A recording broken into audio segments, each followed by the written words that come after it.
everyone! Welcome to Debate 2018. And for the topic, is post-millennial generation better than the old generation? So just like what we had discussed yesterday, this debate should have its guidelines. First, each of the debaters will be given 30 seconds to 1 minute to give their idea or concept about the topic. Second, no offensive words should be used by the debaters. Third, for the audience, you have to listen very well and you have to give your reflection after. To witness the debate that we will be having, let us welcome our teachers in this school. Our guidance teacher, let's have Ma'am Minerva S. Asuncion. One of the three teachers, and one of the teachers in Filipino, Ma'am Sapera D. Andrade. And the third, we have one of the HECASI teachers of ORES, Ma'am Bebiana M. Bantay. And for you to know who the debaters are, I am calling now the moderator, Athena Oxon. Good morning, everyone. Now we are on a debate. Our topic is post-millennial generation better than the old generation. We can answer it with the help of these two teams. The positive team that the leader is Shaina Rose R. de la Cruz, and the members are Ram, Lyra, Reynald, and James. And the negative team that the leader is Shaira Rose de la Cruz, and the members are Terence, Cyrus, Claude, and Fidel. So let us start the debate. Millennials are the people who born in 1980s. Many millennials are so adventurous and active, and they are good at making medicine and machines. Some of millennials are famous because of their talents like Taylor Swift and Ed Sheeran. Millennials are so passionate than their parents' generation, and millennials are the one who improve and help us to upgrade our country or community. The old generation is much better because they focus on their works and their environment. The post-millennial generation is focused by making technologies to be famous in the whole world. But sometimes, the technologies made by post-millennial can be failed too, and it can cause harmful effects in our earth and environment. And also, some of millennials are addicted to use social media, networks, and different apps. Millennials are good at using high-tech gadgets like computers. Because years ago, if we wanted to send a message to people, we need to wait for the person to send our message. But now, in an easy way, we can communicate with each other all around the world, and we can send messages in a few seconds, and we can call and video each other. You're right.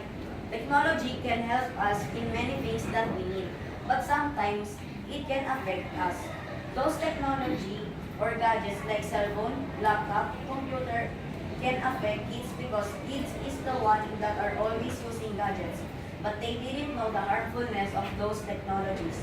Kids in the past generations don't have many technologies like gadgets. Many kids in the past generations study even though they don't have enough money for their projects in school. But they study hard for their parents. Many of people in past generation formulated many things for our knowledge. Many of the post-millennials just know many things because of the people in past generation, like Isaac Newton. He was the person who formulated the law of motion. People in past generation worked on their own, not using technology, but using their brain.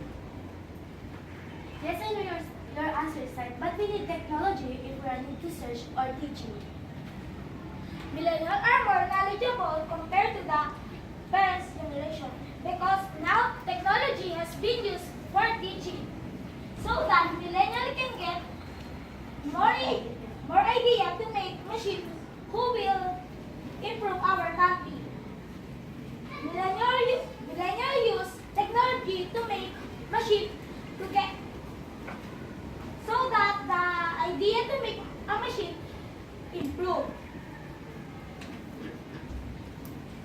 Even though you build that very, very high technology, what will you do if that technology controls us? I know you can build another technology to destroy that technology, but what if that technology controls all the technology? It can harm many people. What if a bad people intends to use a technology in the bad way and not in the right way, like hackers and bad scientists? Can someone please answer it? The post-millennial know how to control or use technology responsibly. But what if a bad people intends to use it in the bad way?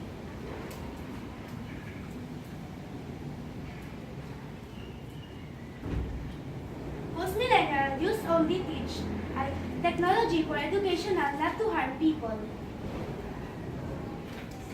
How about if it comes in traits? It finds that most millennials are tech savvy, but aren't great team players. Gen Xers are entrepreneurial thinking, but rank low on executive presence. Boomers are team players and loyal, but don't adapt so well. Executive presence. Boomers has the highest rate with 66%, Generation X with 28%, Generation Y or post-millennial is 6%. Revenue generator. Generation X has the highest rate with 58%, Generation Y 11%, Boomers 32%. Relationship builder. Again, Generation X has the highest rate with 52%, Generation Y 13%, Boomers 34%. Adaptability. Again, Generation X has the highest rate with 49%, Generation Y 41%, Boomers 10%. Social media opportunities. Generation Y has the highest rate with 70%, Generation X 24%, Boomers 6%. Brand ambassador. Generation X has the highest rate with 44%, Generation Y 40%, Boomers 16%. Entrepreneurial. Again, Generation X has the highest rate with 57%, Generation Y 29%, Boomers 15%. Tech savvy. Generation Y has the highest rate with 78%, Generation X 18%, Boomers 15%. Cost effective. Boomers has the highest rate with 59%, Generation Y 7%, Generation X 34%. Problem solving.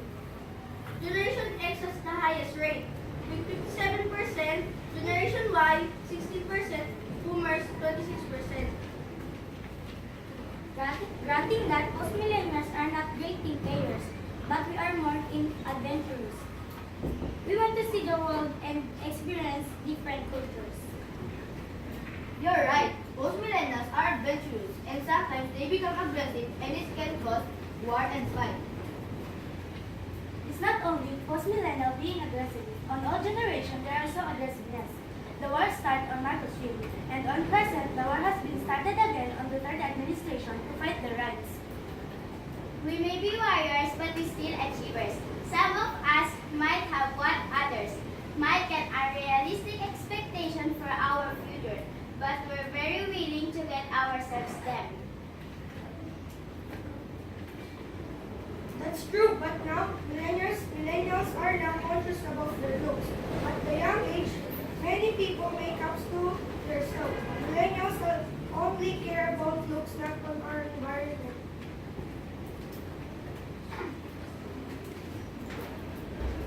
Not all millennials care about their looks. Some millennials also care about their environment. To sum up, the affirmative team believes that really the post-millennial is better than the old generation, for we are more active, more inquisitive, and more ready to face the challenges that the world may bring us. For sum up, the opposing team believes that really old generation is better than the post-millennial, because they focus for the things they need to do for the environment and earth. And also, our parents are included in old generation. heard the ideas presented by both teams, the positive team and the negative team. So let me hear something from the audience. Do you have any idea or anything would you like to say? Anybody?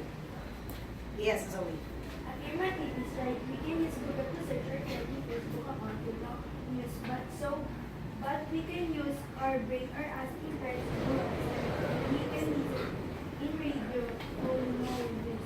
Okay, so you are for the opposing team because of the harm caused by the technology. Okay, so anybody?